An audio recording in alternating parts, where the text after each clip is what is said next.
Gentleman from Arkansas is recognized. Mr. Speaker, I yield myself as much time as I may consume.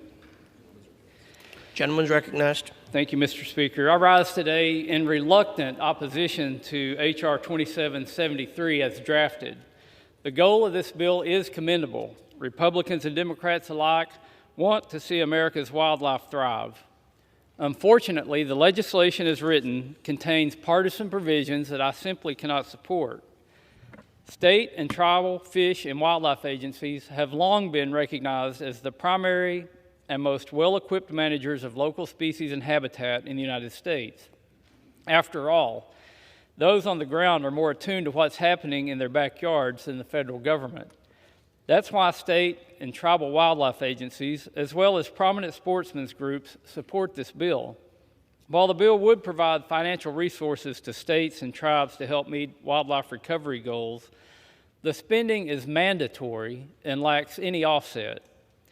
This spending is not pocket change. The Congressional Budget Office estimated the Rules Committee print would lead to more than $12 billion. That's $12 billion in direct spending in the first decade of the program alone. And I say the first decade because that's only what's in the so-called scoring window. In reality, this program and its mandatory spending would last forever, since there is no sunset for Titles I and II of the bill.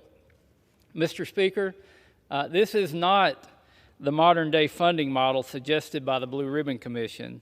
This is an important issue, and we should make the responsible, tough decisions on how to fund it.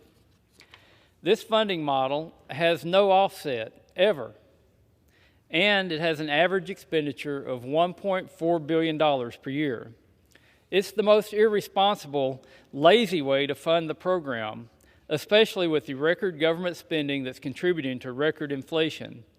At a time of rampant inflation, it would be wildly irresponsible to drive inflation even higher and saddle future generations with the consequences. The debt created by this bill will only add to our nation's current $30 trillion debt. This bill also lacks a sunset provision. Without a sunset, there is no mechanism to ensure oversight or proper review of the program to fix flaws that may arise. Mandating a permanent new program is poor governance, and it ignores precedent. Congress routinely passes legislation like the Farm Bill or the Water Resources Development Act, which have proper sunsets. Those sunsets require us to come back and do our jobs by assessing what's working, what's not working, and making tweaks and changes to the law. The bill does not allow Congress the opportunity to perform the needed oversight. Instead, it requires spending $1.4 billion per year in perpetuity. I and my fellow Republican committee members tried to resolve these fiscal issues with amendments at the committee markup. We were told by the Democrat majority that although they opposed these amendments at the time, they would work with us on finding a funding offset before this bill would be considered on the floor. We stayed at the negotiating table, as did the bill sponsor, Ms. Dingell, who I have a lot of respect for and commend her for her efforts on this bill. But larger forces decided to ram this bill forward without fixing anything. In fact, the majority made the bill worse than it was when it left our committee. They decided to airdrop provisions into a new Title III that would siphon money away from states and tribes and give it to the U.S. Fish and Wildlife Service.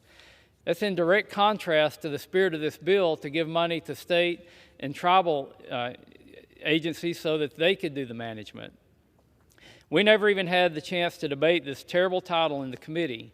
The whole point of this bill is to empower states and tribes who are the ones, again, that are closest to our lands and waters, not increase Washington, D.C. federal bureaucracy, which is now what this bill will do.